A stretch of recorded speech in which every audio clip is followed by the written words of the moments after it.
for you, Joe, but I think between the two of us, this is our favorite CrossFit workout ever.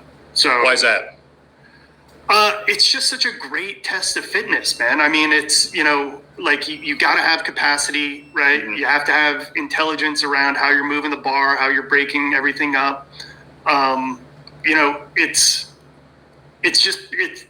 CrossFit in its purest form, from my perspective. Like, I absolutely love this workout. Yeah, and I mean, and then you still have the idiot test, right? With after this workout came out in 19, Bob and I did it, and I wrote down, it was Matt Fraser's times, and I finished the clean and jerks like 15 seconds before he did. And I was like, oh my God, that's so stupid. I'm like, what?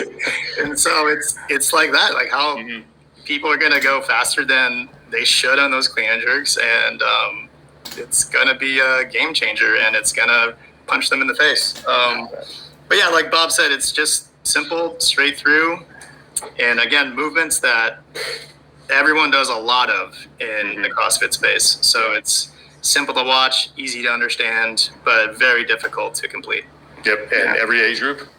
Or is that... No. So only through the 50 to 54. Okay. And we actually, there was a lot of debate around, do we increase the time cap for the 45 to 49 and 50 to 54, or do we decrease the reps? Because I didn't want to decrease the weight, right? Ultimately, what we decided on was for the 45 to 49 and 50 to 54, it's 25, 25, 25 instead of 30, 30, 30. Okay. And really, like, the reason for that is because we have 40 athletes in 45 to 49 and 30 and 50 to 54. Like, if we were programming this just for the top 10, I would have kept it. Sure. I would have kept it the same across the board. Yeah. Okay. Event 8 rounds for time, 8 bar facing burpees, 8 toes to bar, and then 1 clean at 255 for the men, 180 pounds for the women, and it's an 8-minute time cap. Yeah. I like this one. One that looks way easier than it is. Oh my God, yeah. This is Admiral Akbar. It's a trap right here. Yeah. I mean, you miss a clean, it's devastating. And it's not a terribly heavy weight for these guys, but when you're trying to move fast in these two movements before, your midline's being taxed by the toes to bar, you're up and down on bar facing burpees, and then if you miss a clean, it's costing you 10 seconds or more, and you don't want too many of those. Your midline goes in this one. I mean, I tested it. Joe, you tested this one too, right? I can't remember. Yeah. I know Syvertson tested it. Like, your midline goes on this workout. To Joe's point, it's one of those workouts that like looks really easy on paper, and and you can sit there and be like, oh well, I just got to do around a minute. Okay, go ahead. I just like it because the rep schemes are all below 10, which is I'm a big fan of that. Right. Yeah. And typically when you see bar facing burpees and toes to bar, those are movements that are generally well above 10. Yes. So to see it like 8 toes to bar, it reminds me of that open workout where we had only like 8 toes to bar or something. And like 2014 or whatever. Is that what you're that workout completely surprised me because the toes to bar got tough. I was like, what? That's only 8 at a time. How's that possible? And so it's definitely it's very unassuming. Yeah, that I'm looking forward to watching that. That'll be fun. Okay, we get to event 9 now. So this is now your 1 rep max. You have 5 minutes to establish a 1 rep max front squat. Is that going to be from the floor, or will that be from a rack? That's from a rack. From a rack. Okay. Yeah. Okay. Pretty this simple. This workout is purely to satisfy my ego. I'm gonna set up a rack on the floor and take on all comers. And if anybody this is your jam. If anybody beats me, they win. There you go. All right. There's nothing wrong with programming to your strengths. You got to put one in there and be like, hey, if I was in this, I know I'd do really well. So that's Pretty simple. 5 minutes, 1 rep max, and that takes us now to event 10. This is the final one. Yep. We go ascending rep scheme. Yep. There's your signature. Legends Classic. Yep. 8, 12, 16 of single arm dumbbell thrusters and bar muscle ups. Time cap is 8 minutes. 70-pound dumbbell for the men, 50 for the women. Is that 8 on each arm or 8 total? It's 8 total. Okay, so whatever arm you want to use, that's shooter's choice. Yep. Okay. That's going to be fun. Yeah. Yeah. What was the inspiration for this one? We had it different. Yeah. We had it being a hang cluster. Is that what it's called? Cluster? Yeah, it was a single arm hang squat clean thruster. Right. Oof. Which is, it's a lot of words to type, more words to say. And you know, got some really great feedback from Boz on this one. Like, this is the last day. People are tired. You know, the possibility of you know, bicep tear increases, right? With you're doing a bunch of hang stuff. And so we decided to let's just simplify this. Like, the workout doesn't really change if you just change this to a regular dumbbell thruster. It speeds the workout up a little bit. Going with a heavier dumbbell on the thruster. You know, we like the challenge of it being single arm to you know, create that imbalance, right? And you know, it's heavy-ish and awkward, and then high skill gymnastics, right? Yeah. I mean, that's, again, just kind of classic CrossFit, if you ask me. And you know, we just love the ascending rep scheme just because of the mental test that comes along with it. So this is actually one where this is the first time we're ever doing this. We're actually implementing cuts. So this is the only workout on Sunday, and only 50% of the field will be doing the workout for each age group. Okay, so so we're clear. You're gonna cut half the field for every division on Saturday night. Yep, on Saturday night. Yep. Okay. Yeah. Okay, so for the younger age groups, that would be 20 people move on. Yeah, that's correct. 15 for Wow. All right.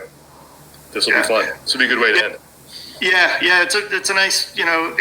Again, this one, the time cap is very generous. But we want to see people finishing, you know, in their final workout and getting to enjoy their time on the floor and you know, celebrating Masters fitness, right? So this is a statement, not a question, but let me just tell you what I as a fan like about this is there's not one workout that you guys have programmed that I can't walk into my affiliate and do. Yeah. Maybe if I had a sandbag, maybe that. If I didn't have that.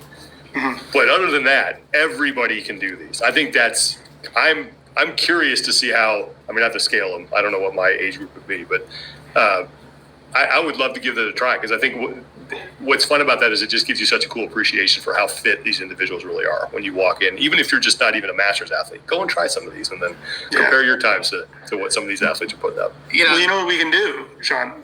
You and I and Joe, at the end of every day, can go out there and do it for everybody. it'll be awesome. No one wants to watch me no. Yeah, no one wants to watch us at this point. No, that would be. There's time cap for every workout. We'll be okay. Yeah, right. There's time caps to save us. Okay. Just getting my clock cleaned by two guys who are just a lot more fit than me. But hey, I think this is going to be a lot of fun. Yeah. I'm really looking forward to it. I think one thing that I've learned, having been part of the Legends Championship a couple times, is that the Masters community is, you know, we rib them a little bit about, you know, wanting to complain and all that stuff. But when you get in person and you start talking to them, it's a great bunch to be around, and they're so appreciative, you know, to have the opportunity to compete.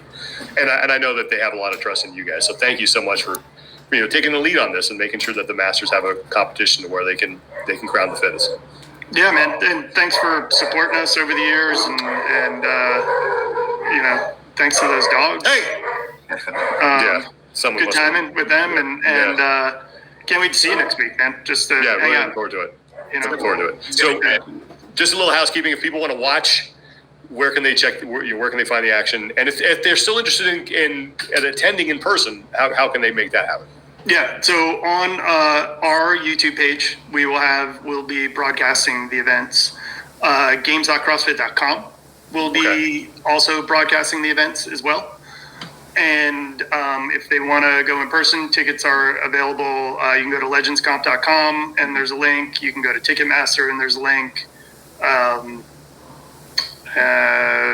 I missing anything there? You can go to our link tree on our Instagram page at Legends Comp. That YouTube channel, that's a Legends Championship YouTube channel, correct? Yes. Yeah, okay. And we'll get that up on our link tree. I don't think it's up there right now. Yeah, we'll get it on there. Yeah. Great. Well, guys, thank you so much for taking the time to do this. Really appreciate it. And again, just appreciate all the effort and taking the lead on this so that we have a master championship. And I think a competition that I think people are looking forward to seeing people get back out on the floor and getting this community back to some sense of normalcy. And hopefully this is a big first step to doing that. Yeah. So thanks awesome. a lot. Yeah, all right, everybody. Yeah. That's going to do it for today. Thanks to Bob and Joe. Thanks to our sponsor, Thirdsy. Be sure to check them out. We'll see you next week in Birmingham. For Tommy Marquez and the whole crew here at TEF, take care of each other, be better, and I will talk to you guys next time. 1, 2, 3, go!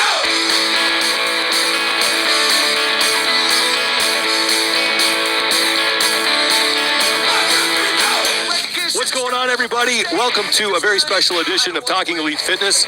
Sean Woodland with Tommy Marquez and Lauren Khalil, who is in France, and it looks beautiful there. It is. How was your day one?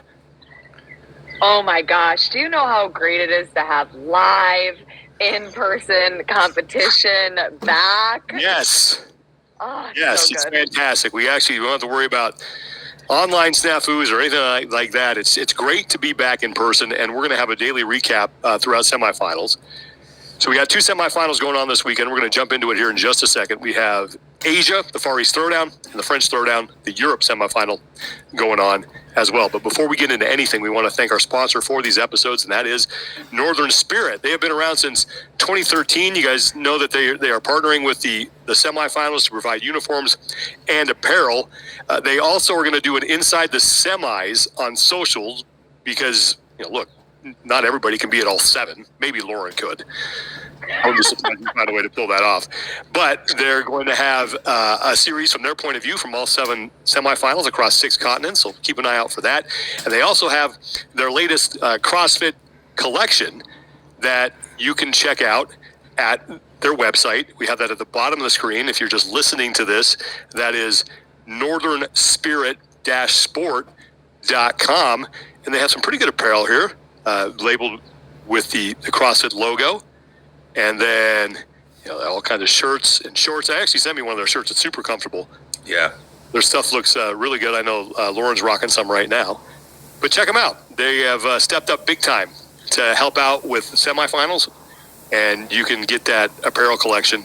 northernspirit-sport.com. We really appreciate them, throwing in here and helping out the semifinals. So let's get right to it. Let's talk about, we'll start with Europe, and we'll just start with the individuals because they had one event each, and we will begin with the women. And if you were watching the podcast feed, getting your appetizer for the day, getting your passions ignited for the weekend, you saw a great race in that final heat between Gabby McGowan and Amy Kringle. And Tommy, you mentioned this the other day. Kringle is an athlete you had been watching. You would expect her to make a big move this season. It's only one event, but she was out front for most of this heat. But then Gabby McGowan clips her there at the end. Yeah, it's obviously Amy, a tremendous runner. I mentioned that back in 2022, I got a chance to call Strength in Depth when she won the 333 event, the long running endurance event. So this event with the loading for the women isn't too tricky, especially for the top women, so it becomes more of a run priority on this test. And Amy Kringle, tremendous runner, but I think some people also sleep on just how good of a runner Gabby was and how good her aerobic endurance is for some of these longer